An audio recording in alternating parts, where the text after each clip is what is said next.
नमस्कार, मी दुर्वा कांबळी माझे कोकणच्या बातमीपत्रात तुमचं मनपूर्वक स्वागत करते। बातमीपत्राच्या सुरुवातीलाच नजर टाकूया ठळक घडामोडींवर।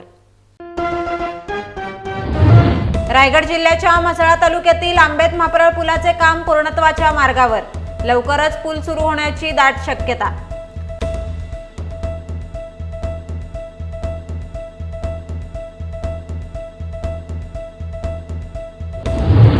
उद्धव ठाकरेंच्या नेतृत्वाचे सरकार येणार, नवी मुंबईमध्ये अंबादास दानवे यांनी व्यक्त केला विश्वास।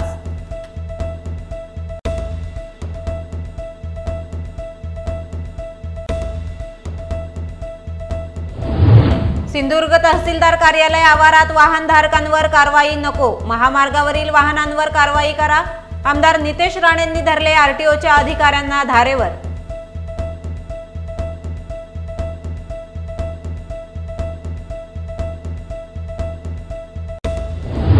आणि खेड तालुक्यातील असगणी गावच्या अक्षरा नायनाकने राज्यस्तरीय तायक्वादो स्पर्धेत पटकावले सुवर्ण पदक।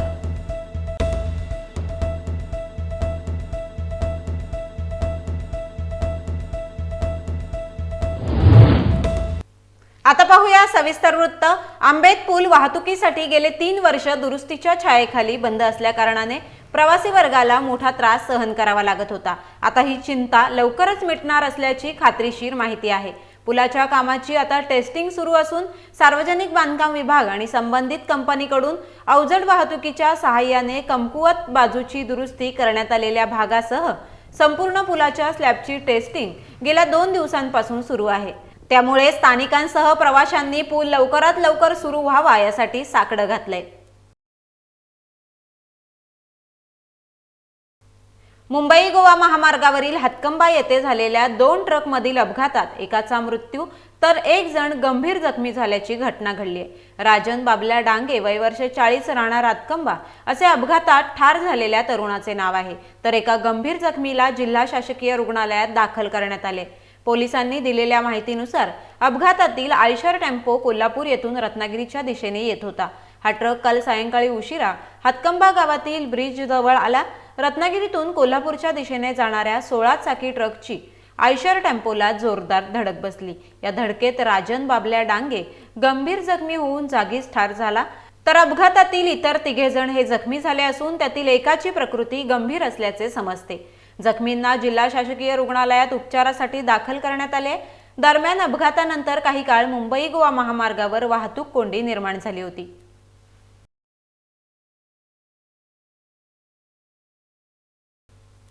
रायगड जिल्ह्यातील महाड औद्योगिक क्षेत्रातील टाइम टेक्नो प्लांट कंपनीच्या कामगारांनी गेली 15 दिवस उपोषण सुरू केले होते, मात्र कंपनी प्रशासनाने या कामगारांकडे लक्ष दिले नाही। 15 दिवस उपोषण सुरू असताना अनेक राजकीय नेत्यांनी उपोषणाला समर्थन दिले होते, परंतु उपोषण सुरू असताना उपोषणकर्ते यांच्याकडे कंपनी प्रशासनाचे मात्र दुर्लक्ष होत होते।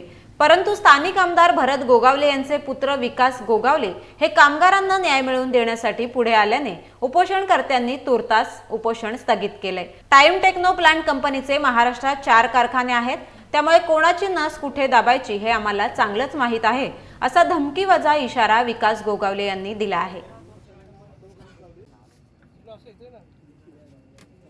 मागे घ्यायचं कारण म्हणजे की मागच्या वेळेला सांगितलं की कुणाचं बरं वाईट होता कामा नये, आणि जर का त्या गोष्टीमध्ये बरं वाईट झालं तर त्याच्यापेक्षा आमच्यापेक्षा वाईट कोण व्यक्ती नसेल।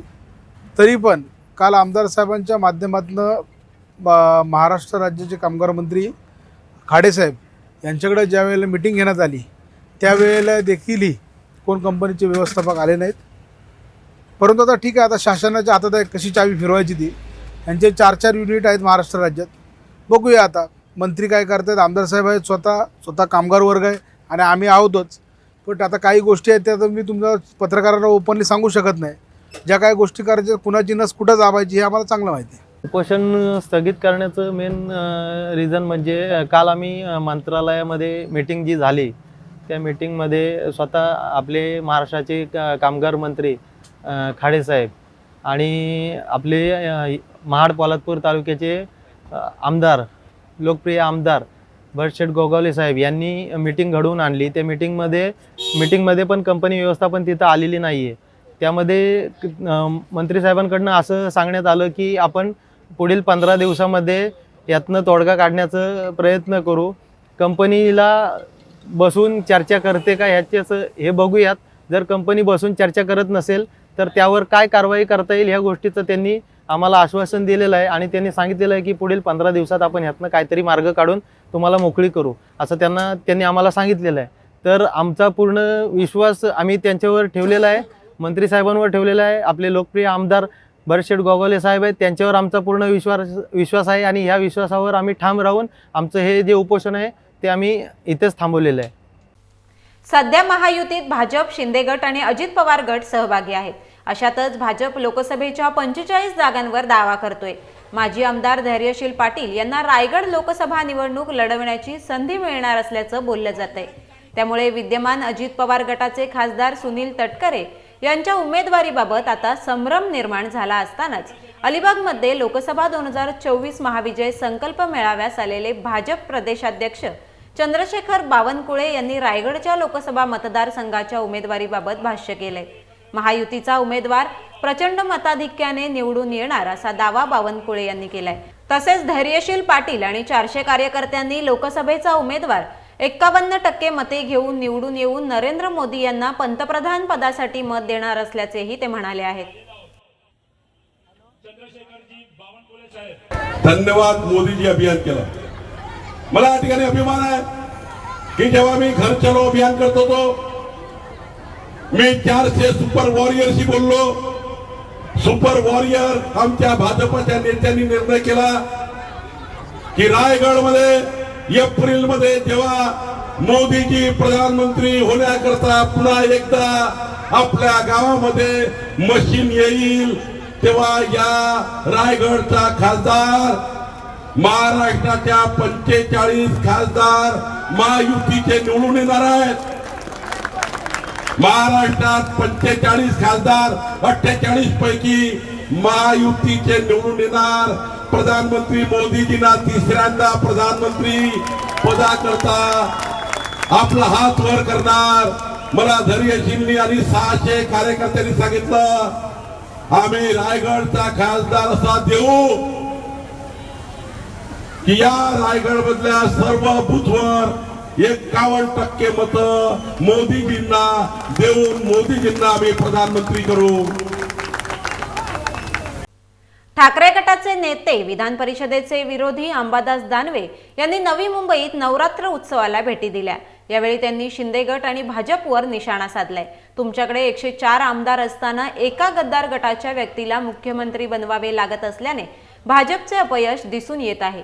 येत्या निवडणुकीत केंद्रात इंडिया आणि राज्यात उद्धव ठाकरेंच्या नेतृत्वाचे सरकार येणार आहे. भाजपने फक्त स्वप्ने पाहावीत. उद्धव ठाकरे यांचे नाव घेतल्याशिवाय तुम्हाला कोणी विचारत नाही. उद्धव ठाकरेंची भीती आहे म्हणून भाजपला अनेकदा पक्ष फोडावा लागतो, अशी ही टीका विरोधी पक्षनेते अंबादास दानवे यांनी केली आहे. तर मनोज जरांगे पाटील यांनी 40 दिवसांचा वेळ दिला आहे. सरकारने निर्णय घ्यावा अन्यथा ते त्यांची ताकद दाखवतील असे देखील दानवे यावेळी म्हणाले आहेत. वातावरण तर एकदम उत्साही आहे, प्रेरणादायी आहे आणि मला असं वाटतं येणाऱ्या काळात हे परिवर्तन करणारं वातावरण या ठिकाणी नवे म्हणजे महाराष्ट्रातच आहे, परंतु या नवी मुंबई गंधोली भागात सुद्धा त्याच्यापेक्षा जास्त पुढचे असं मला वाटतं. दया ये डर अच्छा आहे, कारण उद्धवजी ठाकरे साहेबांचं नाव तुम्हाला रोज घेतल्याशिवाय तुम्हाला पुत्र विचारत नाही आणि यांची भीती आहे म्हणून तुम्हाला हा पक्ष फोडावा लागतो, तो पक्ष फोडावा लागतो आणि गद्दारांना घेऊन तुम्हाला सरकार बनावं लागतं. तुमचे 110 एकीकडे तुम्हाला 40 गद्दारी करणाऱ्याला मुख्यमंत्री बनावं लागतं. याच्यातच भारतीय जनता पार्टी या देशातलं राज्यातलं अपयश लपलेलं आहे. म्हणून जरांगे त्यांच्या व्यक्तिगत भेटीगाठीला आले असतील, सरकारने बघावं. सरकारने त्यांना 40 दिवसाचं मुदत दिलेली आहे, त्यांनी सरकारला मुदत दिली. 40 दिवसात जर झाले नाही तर मनोज जरांगे त्यांची ताकद होती. असं काही गोष्टी केल्याने काही फरक पडत नसतो. असं मला वाटतं कोंबडा झाकून ठेवल्याने सूर्य उगवायचा थांबत नसतो. सूर्य उद्धवजी ठाकरे साहेब रश्मिताईंच्या माध्यमातून निश्चित या महाराष्ट्रात उगवणार. फक्त फडणवीस असतील हे त्यांनी सांगितलं, हे जे आता आहे त्यांनी लक्षात घ्यावं. आणि दुसरं गोष्ट 2024 राज्य आणि केंद्र त्यांनी स्वप्नच बघावं, कारण येणाऱ्या काळात केंद्रात इंडिया आणि या महाराष्ट्रात उद्धवजींच्या नेतृत्वाखाली परिवर्तन झाल्याशिवाय राहणार नाही. कोण नाराज आहे? अनेक नेते नाराज आहेत, तुम्हाला पण माहिती आहे. काही रस्से घेज नाही, काही नाराज नाही. महाविकास आघाडी एक संघ आहे. एक संधी आहे आणि येणाऱ्या काळात हे जे गद्दार लोक आले ना महाराष्ट्रात त्यांना नायनाट करण्यासाठी सिद्ध आहे. हिंदू हृदय सम्राट शिवसेना प्रमुख बाळासाहेब ठाकरे यांच्या आशीर्वादाने व शिवसेना नेते तथा मुख्यमंत्री एकनाथ शिंदे यांच्या आदेशाने तसेच आमदार महेंद्र दळवी यांच्या सूचनेनुसार पेण सुधागड मतदारसंघाच्या उपजिल्हा प्रमुखपदी उद्धव कुथे यांची नुकतीच नेमणूक झाल्याचे पत्र शिवसेनेचे जिल्हा प्रमुख राजा केणी यांच्या हस्ते तसेच शिवसेना पदाधिकारी व कार्यकर्त्यांच्या उपस्थितीत कुथे यांना देण्यात आले. पेण येथील रुपेश पाटील यांना पदावरून हटवण्यात आलं असून याबाबत बोलताना जिल्हा प्रमुख राजा केणी यांनी नव्याने उपजिल्हा प्रमुख पदाची जबाबदारी उद्धव कुथे यांच्यावर देण्यात आली असून आधीचे उपजिल्हा प्रमुख रुपेश पाटील यांच्याबाबत तक्रारी येत असल्याने हा निर्णय घेण्यात आला असल्याचे त्यांनी यावेळी सांगितले आहे. यावेळी शिंदेगड शिवसेनेचे पदाधिकारी व ग्रामस्थ मोठ्या संख्येने उपस्थित होते. शिवसेना पक्षाची एक भूमिका असतो की शिवसेनेमध्ये कुठल्याही पदावरून काढलं जात नाही. ज्या पदावर जो कोणी पदाधिकारी असतो आणि त्याच पदावर दुसऱ्याची नियुक्ती केली जातो त्यावेळेला आपोआपच ती दुसऱ्या पदाची ही हकालपट्टी झालेली असते किंवा तो पद रद्द केलेला असतो. नवीन जी नियुक्ती केलेली असतो तो उपजिल्हा प्रमुख किंवा तालुका प्रमुख तो असतो. तरचे उपजिल्हा प्रमुख होते त्यांनी पक्षाचं काम करताना जुने जे शिवसैनिक किंवा जुने जे पदाधिकारी होते त्यांना विश्वासात घेत नव्हते किंवा पक्षाचा जो प्रोटोकॉल असतो तो प्रोटोकॉल पक्षाच्या नियमाप्रमाणे पाळला जात नव्हता. अनेक वेळेला आम्ही त्यांना समजवण्याचा प्रयत्न केला किंवा इतर ठिकाणीसुद्धा त्यांच्या विरोधात अनेक वरिष्ठांना तक्रारी गेल्या. वरिष्ठांनी प्रत्येक वेळेला त्यांना समज देण्याचा प्रयत्न केला, परंतु पक्ष हा एक पक्ष असतो आणि त्यांचे ध्येय धोरणं असतात ना, त्या ध्येय धोरणाप्रमाणे जर कुठला पदाधिकारी वागत नसेल तर पक्ष हा त्यांच्यावर कारवाई करतो आणि तिथे त्याप्रमाणे दुसऱ्याची नियुक्ती केली जातो. आणि त्याचाच भाग म्हणून आज पेण सुधागड मतदारसंघाच्या उपजिल्हा प्रमुखपदी आज वरिष्ठांच्या आदेशाप्रमाणे उद्धव कुथे यांची नेमणूक केली. उद्धव कुथे एक धडाडीचे कार्यकर्ते आहेत आणि ते मुरुड आणि पेण सुधागडमध्ये चांगल्या प्रकारे काम करतील आणि पक्षाचा झेंडा चांगल्या प्रकारे रोवण्याचा प्रयत्न करतील. पहिल्यांदा आज जी माझी या ठिकाणी उपजिल्हा प्रमुखपदी निवड केलेली आहे ती या जिल्ह्याचे जिल्हा प्रमुख माझे मित्र राजाभाई केणी आणि आमच्या तालुक्याचे तालुका प्रमुख पेण तालुक्याचे तुषारजी मानकवडे आणि सर्व आमचे जुने जे शिवसैनिक आहेत ते सर्व सहकारी यांनी पहिल्यांदा माझ्यावर हा विश्वास टाकलेला आहे आणि या विश्वासाला मी कुठेही तडा जाऊन देणार नाही. जी जबाबदारी माझ्यावर टाकलेली आहे ती 100% जबाबदारी पार पाडण्याचं काम मी या ठिकाणी करणार आहे. गोरगरीब जनता आपल्या कामासाठी तहसील कार्यालयात येते. असे असताना रस्त्यावर कारवाई करायची सोडून तहसीलदार कार्यालयाच्या आवारात आलेल्या वाहनधारकांवर कारवाई कराल तर याद राखा, अवैध वाहतुकीवर कारवाई हवी किंवा दुचाकीस्वारांनी हेल्मेट हे वापरलेच पाहिजे.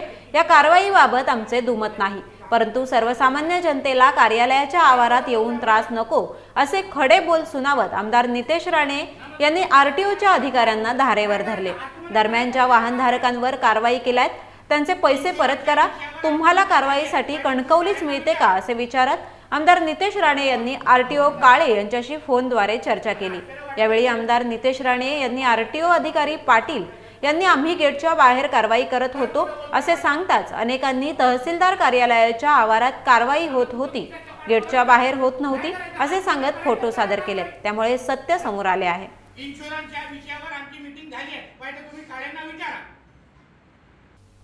खेडच्या अक्षरा नायनाक हिने राज्यस्तरीय तायक्वांदो स्पर्धेत सुवर्ण पदक पटकावले. मुंबई या ठिकाणी झालेल्या राज्यस्तरीय अंडर 14च्या 32 किलो वजनी गटाच्या स्पर्धेमध्ये खेड तालुक्यातील अजगणी गावच्या अक्षरा नायनाक हिने राज्यस्तरीय स्पर्धेमध्ये राज्यभरातून आलेल्या जवळपास 600 खेळाडूंमधून सुवर्ण पदक मिळवून खेड तालुक्याचे नाव उज्ज्वल केले आहे. माझे नाव अक्षरा महेंद्र नायनाक, माझ्या गावाचं नाव अजगणी नायनाकवाडी.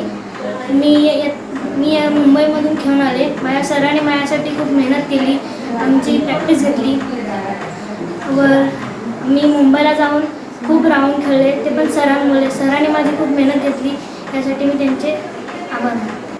मुंबई येथे झालेल्या खुल्या राज्यस्तरीय स्पर्धेमध्ये आमच्या क्लबची कुमारी अक्षरा नायनाक हिने सुवर्ण कामगिरी केली आहे. आणि आपल्या गावाचं, अजगणी गावाचं नाव तसेच खेड तालुक्याचं नाव, आपली जिल्ह्याचं नाव राज्यस्तरावर चांगल्या प्रकारे गाजवलं। तसेच तिने बऱ्याच अशा स्पर्धा खेळून आपल्या तालुक्याचं नाव राज्यस्तरावरती गाजवलंय। आता पुढे होणाऱ्या जिल्हा अजिंक्यपद स्पर्धेसाठी तिची निवड होऊन तिने जिल्हा संघात स्थान मिळवलं आणि जिल्हा संघाचं प्रतिनिधित्व करून ती राज्याला जाणार आहे। आणि या स्पर्धेमध्ये तिने खुल्या राज्यस्तरीय स्पर्धेमध्ये तिने अमरावती, बीड, मुंबई सबर्बन, ठाणे एवढ्या सगळ्या खेळाडूंना तिने मात करून आपल्या गावाचं नाव सुवर्ण अक्षरावर नाव करून आपल्या गावाचं नाव मोठ्या स्तरावर नेलेलं आहे। या स्पर्धेमध्ये जवळपास 600 खेळाडूंमधून तिचं 32 किलोमध्ये वजनी गटामध्ये तिने सुवर्ण कामगिरी केली आहे। वेळ झाली आहे बातमीपत्रात इथेच थांबण्याची। भेटूया नवीन बातमीपत्रासह। तुम्ही पाहत रहा माझे कोकण।